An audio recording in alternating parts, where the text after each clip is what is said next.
मैं आप सब लोगों को एक बार फिर अपनी दिल की गहराइयों से खुशामदीद कहता हूँ और एक इंटरेक्टिव सेशन में आप सब लोगों को वेलकम करता हूँ। मैंने जिस तरह आपको थोड़ी देर पहले अपने आप का इंट्रोडक्शन भी करवाया, तो मेरा नाम सुफियान इकबाल है और मैंने जिस तरह के बताया कि मैं बेसिकली एक ट्रेनर हूँ, एक बिजनेस कंसल्टेंट हूँ, स्टार्टअप कंसल्टेंट भी हूँ और उसके अलावा आपकी बिजनेस स्ट्रेटेजीज को भी बहुत देखता हूँ।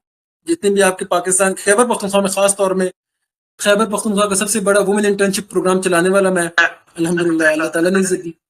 और उसके अलावा काफी लोगों के अल्हम्दुलिल्लाह करियर बिल्डिंग में, करियर काउंसलिंग में हमारा बहुत ज्यादा किरदार है। एज वी ऑल नो कि डिजिटल मार्केटिंग का एरा है और डिजिटल मार्केटिंग के बगैर मेरे ख्याल में आज तक कोई भी बिजनेस ना आगे ग्रो कर पाया है, ना कोई बंदा आगे ग्रो कर पाया। Even if you want to do freelancing, तब भी आपको क्या करना पड़ता है, आपको डिजिटल मार्केटिंग करने की बहुत इंपॉर्टेंस है। सबसे पहले टेबल ऑफ कंटेंट को जरा देख लीजिएगा कि डिजिटल मार्केटिंग बेसिकली है। सीखने की कोशिश करेंगे कि डिजिटल मार्केटिंग क्या है, सही।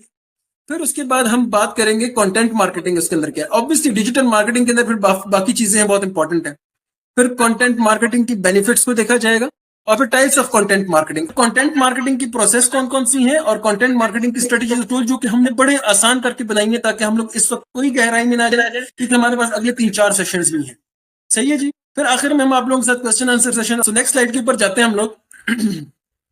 ओके, डिजिटल मार्केटिंग को अगर आप सोचें, आप लोगों के जहन में कोई भी एक बंदा इस डेफिनेशन के अलावा मुझे ये बताए कि डिजिटल मार्केटिंग है क्या, कोई भी एक बंदा। जी आयशा। सर वालेकुम सलाम। जी आयशा।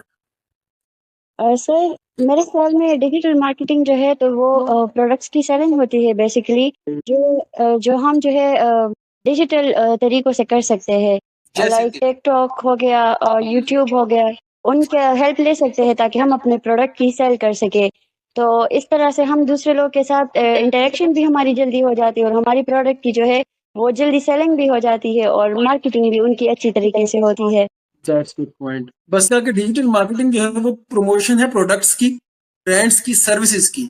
अब यूजिंग डिजिटल चैनल्स, अब डिजिटल चैनल जिस तरह आपने मुझे बताया, जिसमें टिकटॉक भी आ सकता है, आपके सर्च इंजन हैं जितने भी, गूगल है, याहू है, यूट्यूब है, जितने भी बड़े सर्च इंजन हैं उनके ऊपर बात हो सकती है। या उसके अलावा अब खैर है तो ईमेल मार्केटिंग और वेबसाइट्स जिसको हम ब्लॉग्स भी कहते हैं वो भी होती है। तो जहन में एक बात रखिए, डिजिटल, देखिए मार्केटिंग का कॉन्सेप्ट बेसिकली क्या है, आपका अपना प्रोडक्ट या सर्विस लोगों तक पहुंचाना। अब जब बात उसके साथ डिजिटल की लगती है, इसका मतलब वो तरीकेकार इख्तियार करना जो कि डिजिटल वर्ल्ड की एक अलग इस्तिलाह के अंदर आता है। तो याद रखिए, digital marketing refers to the promotion of product, brand and services. Believe me, आज हर ब्रांड जो है, पहले एक वक्त होता था कि हम लोग क्या करते थे, वो पेनाफ्लेक्स वगैरह या छोटे छोटे वो पर्चे बनते थे ना, वो पर्चे हम लोग तकसीम करते थे। अब वो दौर गया, आप एक स्क्रॉल क्लिक पर आप कोई भी चीज ले लेते हैं, आप कोई भी प्रोडक्ट की इंफॉर्मेशन ले लेते हैं। This is what we call digital marketing, सही है। अब इसमें सर्च इंजन के ऊपर भी बात होती है, यानी जिसको हम एसईओ कहते हैं, सर्च इंजन ऑप्टिमाइजेशन होती है, जिसके लेट सपोज कोई कीवर्ड आप देते हैं, वो कीवर्ड के रिलेटेड जितनी भी इंफॉर्मेशन वो टॉप पे आ जाती है। उसके अलावा सोशल मीडिया प्लेटफॉर्म, टिकटॉक हो गया, फेसबुक हो गया, इंस्टाग्राम हो गया, अब तो बहुत सारे, और टेलीग्राम हो, अब तो टेलीग्राम बहुत बड़ा सोर्स बन गया है। बाकी बहुत सारी चीजें और भी हैं। और मार्केट चूंकि वॉस्ट हुई है, ईमेल मार्केटिंग बहुत बड़ी साइट है जो कि पाकिस्तान के अंदर आज तक यूज नहीं हुई है। मैं वो बहुत बड़ा इंकशाफ कर रहा हूँ, 90% ऑफ कंपनीज इस चीज को अभी भी लैक करती हैं, जो कि ईमेल मार्केटिंग पे अभी भी बिलीव नहीं कर रहे। हालांकि ईमेल मार्केटिंग इस वक्त बहुत बड़ा हमारे पास लूप होल है जहाँ पे काम किया जा सकता है। और वेबसाइट्स तो ऑब्वियसली लोगों की अपनी वेबसाइट्स में, जिसकी हम डेफिनेटली ब्रांड्स की अपनी वेबसाइट्स हैं। अगर कोई सर्विसेज सेल आउट कर रहा है तो सर्विसेज की अलग है। तो डिफरेंट चीजों की डिफरेंट कैटेगरी के अंदर डिजिटल मार्केटिंग के जोनरा में आता है। जिस तरह के मैंने आपको बताया, सर्च इंजन ऑप्टिमाइजेशन में आ सकता है, सोशल मीडिया प्लेटफॉर्म्स यूज हो सकती हैं, वाया ईमेल यूज हो सकती हैं, वाया वेबसाइट हो सकती है। अब तो व्हाट्सएप भी आपका एक डिजिटल मार्केटिंग प्लेटफॉर्म बन गया। सो स्लाइड नंबर 2 पे आइएगा। अच्छा, अब देखिए, एक चीज को जरा जहन में याद रखिएगा। मैं हमेशा एक बात कहता हूं कि आपके अल्फाज जो है ना, मैं हमेशा कहता हूं आपके अल्फाज बड़े मैटर करते हैं। Same is the case with digital marketing. Digital marketing के अंदर कंटेंट बड़ा मैटर करता है। हमारे यहाँ मसला क्या है, हम लोग अक्सर एड्स में, आपको एक छोटी सी एग्जांपल देता हूँ, मैं आजकल अपनी बिजनेस में कुछ को कंसल्ट कर रहा हूँ, तो उनकी डिजिटल मार्केटिंग को मैं देख रहा होता हूँ। तो जब मैं देखते हैं कि जी सर मेरी ये पोस्ट जो है वो वायरल नहीं जा रही, या सर ये जो मैंने जो मार्केटिंग एक प्रोडक्ट की हुई है सर, ये पोस्ट को टच नहीं कर रहा। अब बेसिकली उस कंटेंट के अंदर, उस पोस्ट के अंदर या उस चीज के अंदर वो कंटेंट ही नहीं होता जो लोगों को चाहिए, सही है। लेट सपोज, देखिए कंटेंट हो सकता है वर्ड्स के बेस में भी हो सकता है, content in terms of picture भी हो सकता है, रेलेवेंट कंटेंट हम जिसे कहते हैं। और खुद सोचें, जब आप फेसबुक वगैरह स्क्रॉल कर रहे होते हैं, कोई बड़ी इंटरेस्टिंग सब कोई पोस्ट आ जाती है, तो आप उस पर क्यों रोकते हैं? उसकी वजह ये होती है कि वो कंटेंट जो होता है उसका, चाहे वो पिक्चर की शक्ल में हो, चाहे वो वीडियो की शक्ल में हो, चाहे वो वर्ड्स की शक्ल में, वो इतना जबरदस्त होता है कि आपकी आई उसको कैच कर ले।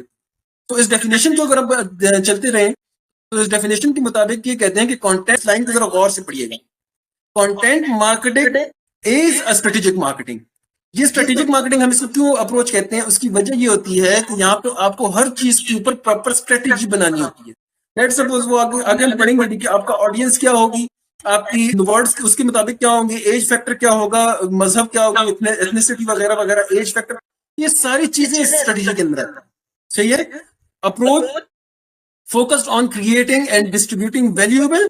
अब वर्ड्स देखते जाइएगा, वैल्यूएबल, उन वर्ड्स की वैल्यू होनी चाहिए, चाहे वो वर्ड्स है, चाहे वो पिक्चर्स है, या चाहे वो कोई भी ऐसी चीज है जो कि आपने शो करनी है। रेलिवेंट, जो चीज आप सर्विसेज या जो प्रोडक्ट आप सेल आउट कर सकते हैं या कर रहे हैं उसके रेलिवेंट हो। And consistent content to attract. Consistent मतलब ये होता है कि आपने जो वर्ड्स लिखे हैं या आपने जो पोस्ट बनाई है, जो आप पूरा कंटेंट लिख रहे हैं, वो कंसिस्टेंट हो, ना कि आप ऊपर अलिफ बेते लिख रहे हैं और नीचे केस में लिख दिया आपने। यानी आप लाइन के अंदर नहीं आ रहे, आप स्ट्रेट अवे नहीं आ रहे नीचे तक। तो याद रखिएगा, इस चीज को जरा दोबारा गौर कीजिएगा कि आपने डिस्ट्रीब्यूटिंग वैल्यूएबल, ये वर्ड याद रखिएगा, आपकी valuable, relevant and consistent content to attract and retain clarify define audience. जो ऑडियंस आपने क्लेरिफाई अपने लिए डिफाइन किया, सपोज आप एक बेबी चेयर्स बेच, आप उसके लिए आपका फोकस कौन, या कोई भी baby toy online sell out हो रहा है, तो वो बेबी टॉय बेसिकली आपकी ऑडियंस कौन से लोग हो गए, जो बिलो 13-14 ईयर हो गए। अब याद रखिए, आज वो भी आपका कस्टमर है।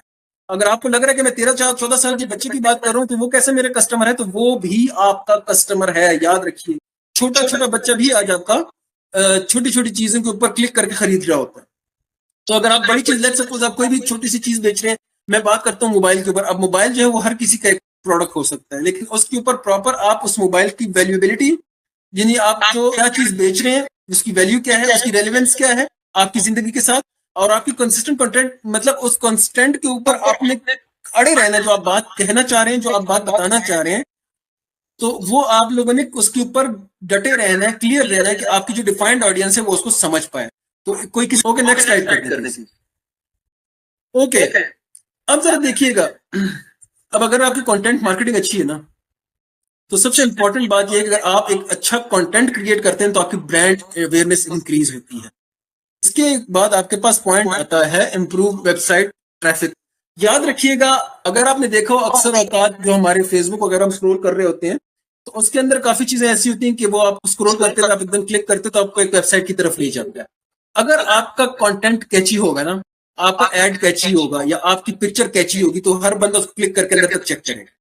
तो याद रखिए, कंटेंट बहुत इंपैक्ट डालता है, एक आपकी ब्रांड अवेयरनेस के अंदर, दूसरा आपकी वेब एंगेजमेंट के अंदर या वेब ट्रैफिकिंग के अंदर, तीसरी बात, जो बंदा बिजनेस करना चाह रहा है, जो आप अपनी प्रोडक्ट सेल करते हैं, तो उस एक क्लिक के ऊपर आपको लीड जनरेट होता है।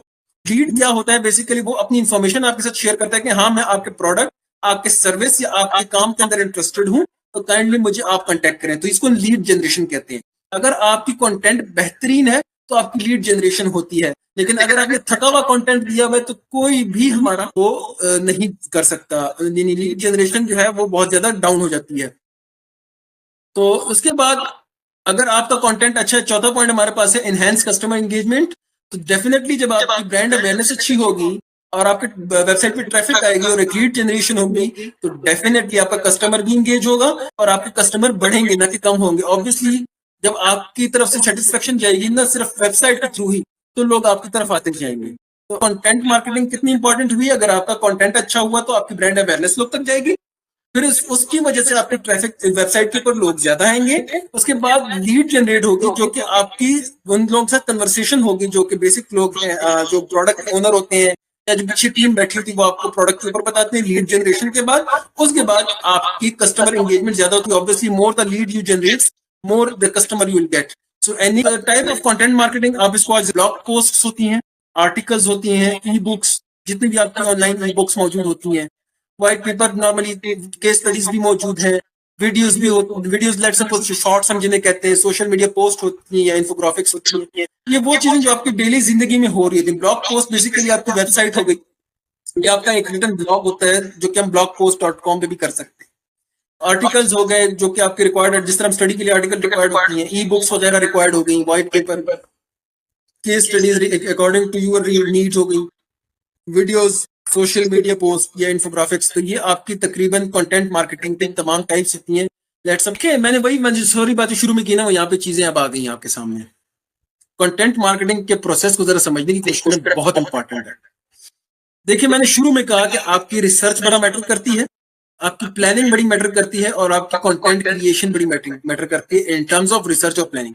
अब वो रिसर्च और प्लानिंग को मैं पहले आपको डिफाइन करूं। लेट्स सपोज आप में से कोई फीमेल है, वो अपना एक कपड़ों का कारोबार शुरू कर रही है, ऑनलाइन अपनी एक वेबसाइट ऑनलाइन स्टोर शुरू कर रही है।